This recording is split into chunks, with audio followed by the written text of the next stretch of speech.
नमस्कार दोस्तों, मैं अनिल शर्मा, मोटिवेशनल स्पीकर और कॉर्पोरेट ट्रेनर। वस्तु स्थिति को पहचान कर किस तरह के रिएक्शन आपको देना चाहिए, चाहे आप बिजनेस में हो, चाहे आप किसी सोशल सर्कल में डील कर रहे हो, चाहे आप किसी मुश्किल परिस्थिति से गुजर रहे हो, चाहे आप किसी खतरे या डेंजर वाली सिचुएशन में हो।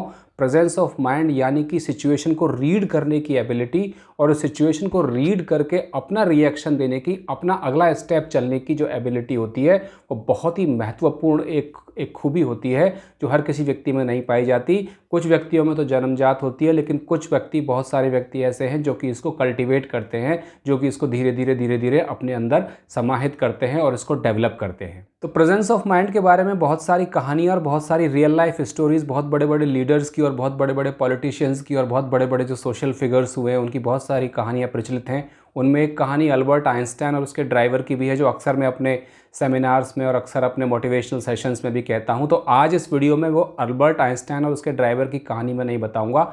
एक छोटी सी कहानी के माध्यम से मैं आपको ये बताने का प्रयास करूंगा कि प्रेजेंस ऑफ माइंड यदि आपके अंदर है, यानी कि वस्तु स्थिति को रीड करके अगला वाला क्या चाल चलने वाला है, अगले वाले के दिमाग में क्या थॉट प्रोसेस चल रहा है, उस थॉट प्रोसेस को सही सही रीड करके अपना रिएक्शन देना, अपना अगला स्टेप रखना कितना महत्वपूर्ण हो सकता है। कभी कभी तो ये जीवन और मृत्यु के बीच में डिफरेंस डिफाइन करने वाला भी फैसला हो सकता है, डिफरेंस डिफाइन करने वाला भी एक ट्रेट, एक खूबी हो सकती है।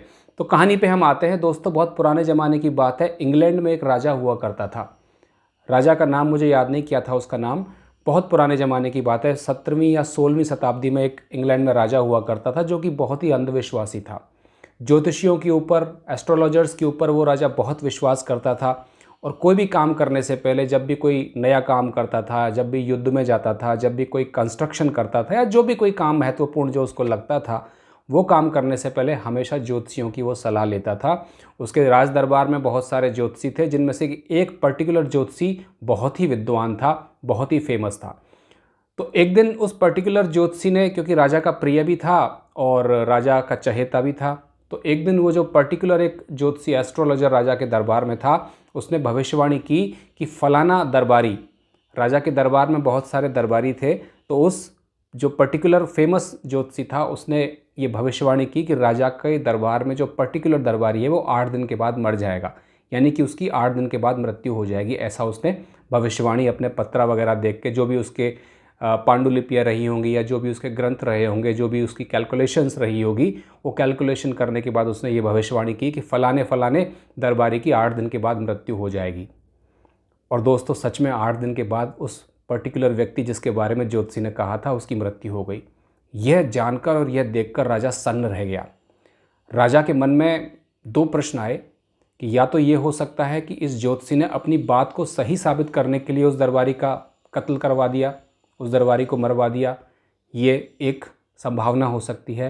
या दूसरी संभावना ये हो सकती है, राजा ने सोचा कि वास्तव में इस ज्योतिषी को इतना ज़्यादा ज्ञान है ज्योतिष का, इस एस्ट्रोलॉजर को एस्ट्रोलॉजी का इतना ज़्यादा ज्ञान है कि भविष्य में देख सकता है, भविष्य में किस व्यक्ति के साथ क्या होने वाला है, किसके साथ क्या घटना होने वाली है, किसके साथ क्या दुर्घटना होने वाली है, ये वास्तव में देख सकता है। यदि ये इसके अंदर ऐसी काबिलियत है, तो भी ये व्यक्ति मेरे लिए और मेरे राज्य के लिए बहुत बड़ा खतरा हो सकता है। यदि इसने दरबारी को मरवाया है अपनी बात साबित करने के लिए, तो भी इसको मृत्युदंड मिलना चाहिए।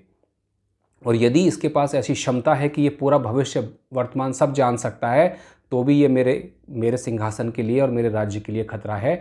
तो इसको तो रास्ते से हटाना ही अब एकमात्र विकल्प है।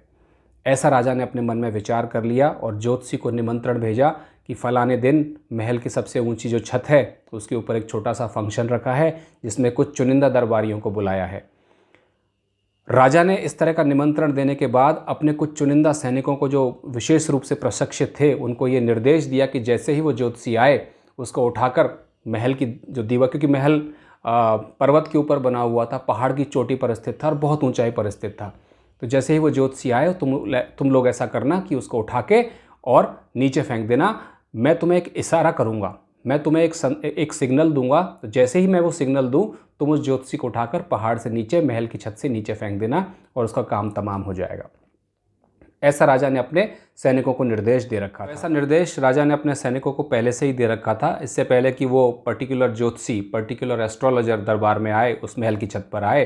तो सारा सारा जो सिस्टम था वो सेट था, सारी बिसात बिछी हुई थी, केवल राजा के संदेश, केवल राजा के संकेत देने की देरी थी। और सैनिक जो थे बिल्कुल तैयार बैठे हुए थे, प्रतीक्षा में थे कि जैसे ही राजा हमें संदेश देगा, जैसे ही राजा हमें संकेत करेगा, इसको उठा के हम महल की छत से नीचे फेंक देंगे और इस ज्योतिषी का काम तमाम हो जाएगा। ये बिल्कुल सेट था। तो नियत समय पर ज्योतिषी आया, राजा ने उसको अपने पास बिठाया, बहुत प्रेम से मुस्कुरा के उससे बात की और उससे एक प्रश्न पूछा कि अच्छा बताओ, मैं या तुम मेरे इतने प्रिय हो, इतने करीब हो, तो हम दोनों में से सबसे पहली मृत्यु किसकी होगी, क्या तुम बता सकते हो? राजा ने उसका मन जानने के लिए बोला, क्योंकि ज्योतिषी के अंदर प्रेजेंस ऑफ माइंड की क्षमता बहुत ज़्यादा थी। सिचुएशन को और परिस्थितियाँ जो सामने घटित हो रही हैं, उन परिस्थितियों को पढ़ने की उसके अंदर बहुत अद्वितीय अद्भुत क्षमता थी।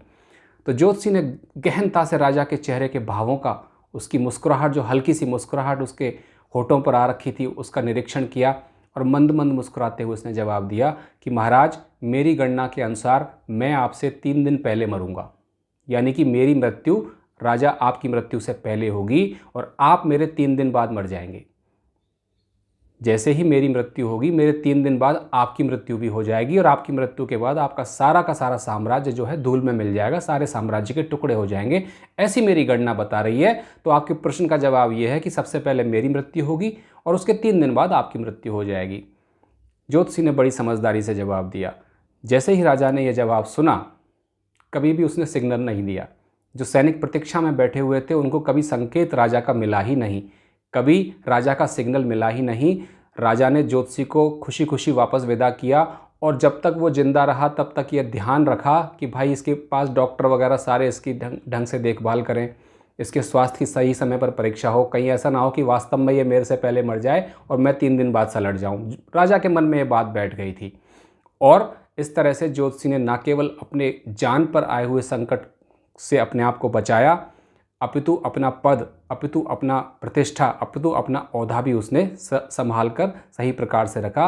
ये कैसे संभव हुआ? Presence of mind.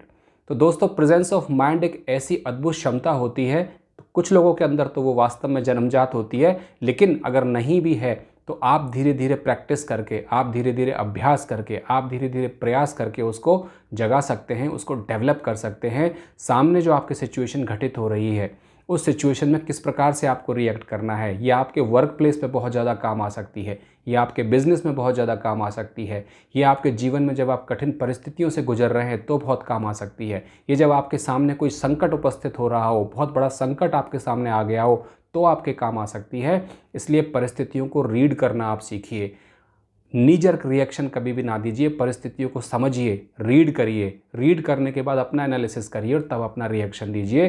तब आप परिस्थितियों को बेहतर प्रकार से कंट्रोल कर पाएंगे, अपने हिसाब से उसको मैनिपुलेट कर पाएंगे और उसी स्थिति में आपकी हमेशा जीत होती रहेगी, क्योंकि जीवन जीतने वाले का ही नाम है। जीवन हमेशा जीतने वाले के लिए ही, सेहरा हमेशा जीतने वाले के सिर पर ही पहनाया जाता है।